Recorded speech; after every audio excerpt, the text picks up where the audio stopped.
Hi everyone, welcome back to another race analysis video. This is the Norwood Cycling Club Winter Crit number 4. Turned out to be an absolutely beautiful day, so let's have a quick look at what happened.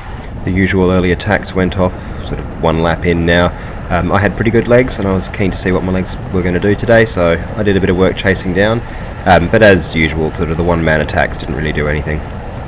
10 seconds after I sort of threw out the parachutes, someone tried to bridge across and they took the whole field with them. And within a few seconds, the brake was caught. I was racing incognito, so of course nobody at all noticed that I had a camera on. Hi Nick. About a third of the way into the race, it's been pretty cushy for the last 5 or 6 laps. My heart rate's in the 160 zone, and then an attack starts to go. Lockie Ambrose ahead of me sort of threads the needle, and I go with this one because there's now about 5 teams represented up the front. We've got Butterfields, Keystone, and a couple of strong individual riders. Jump on the back of this one, but it doesn't really go anywhere, and we're picked up by the peloton very quickly. So we're a bit over halfway through the race. At this point I've decided that I want it to come down to a bunch sprint, although I'll follow any promising moves. There's a couple of guys off the front, there's about 3 guys off the front at this point, and I decide that since everyone seems to be soft pedaling on the front and I want it to come down to a sprint, I'm going to do some work to try to bring it back together. Now I don't actually want to attack, I don't really want to spend my bickies and do a bridge effort, but I am willing to get on the front and sit at 400 or 500 watts for a while and just get the speed back up in the peloton, and hopefully incite a few others to come along and help close down this gap. And sure enough, after about 30 seconds, Nick comes through, and the pace goes back up, and we manage to catch the guys up the road. So I spend the next little while sort of patrolling the front of the race, just trying to make sure that nothing too dangerous gets off the front. And then a couple of times moves go off the front, and there's too many in them to allow them to go, so I'm going to bridge across. Try to get Nick to do a bit of the work here. He's already at pretty much full bore, so I'm going to jump. And this time I am going to put in a bit more of an effort. I'm up at 600 watts. I'm going to try to get on the back of this group, because if this group's going to work, then this is a group that could go through to the end. Get on the back of it. There's a few attacks from the group, but unfortunately once again the peloton sees the danger and manages to catch us pretty quickly again. Same thing here, there's a Butterfields rider who's attacked. By himself I'm not too worried, but then his teammate attacks to go with him, and then they start to get some gap. Now by themselves they're not too dangerous, but the two of them do tend to make these late race attacks, and they can stay away. So Alex and I decide that probably time to chase them down, and we're both going to do some work to try to get there. Alex puts in a big effort to get across, and at this point there's just the two of us, so we've managed to gap everyone else. And this is not too bad for me. I'm happy to put in an effort.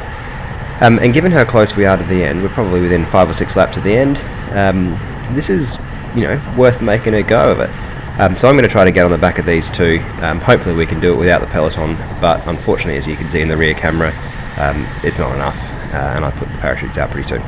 So after surfing wheels a bit, closing down any brakes that look dangerous, we're about 2 laps from the end. We've had the 2 lap to go, and a bit of a 4-man break initially got off the front with a Butterfields rider, a Norwood rider, and Nick Chabrel. And Nick is a super strong rider, and he can do sort of the 5, 10, 15, 20 minute solo efforts and get through to the end.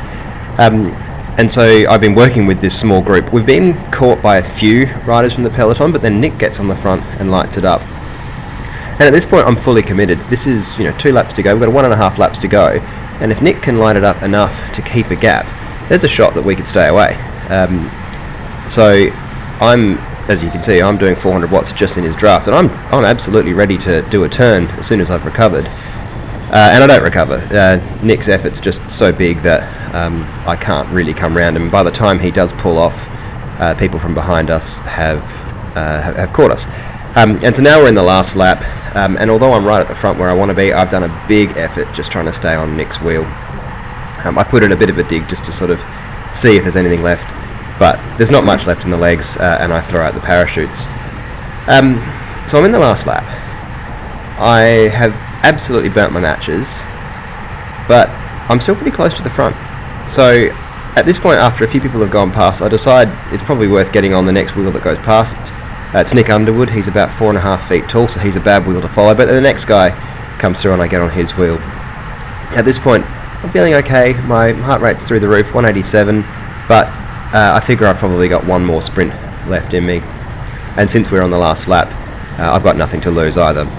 And it turns out to be a good wheel to follow, because he attacks with half a lap to go, and I'm in exactly the right spot to follow him. Unfortunately, Charlie Abel, who's sitting on my wheel, is in an even better spot, and he's just soft pedalling through this. He's barely having to do any work. And so then when this guy on the front runs out of gas, I figure I've got to go around him. I go perhaps the wrong way. I maybe should have got on Charlie's wheel, but at this point, any way through to the end, and I light it up and see what I've got left. I don't make up any ground on Charlie. He's won this race 5 minutes ago, but big sprint through the end, and I managed to take home second. Really happy with that, given that I was in the sort of a break off the front for the last lap and a half. Good to feel the legs working properly again, so can't wait to see what happens in Super Series. See you in the next one. Take care.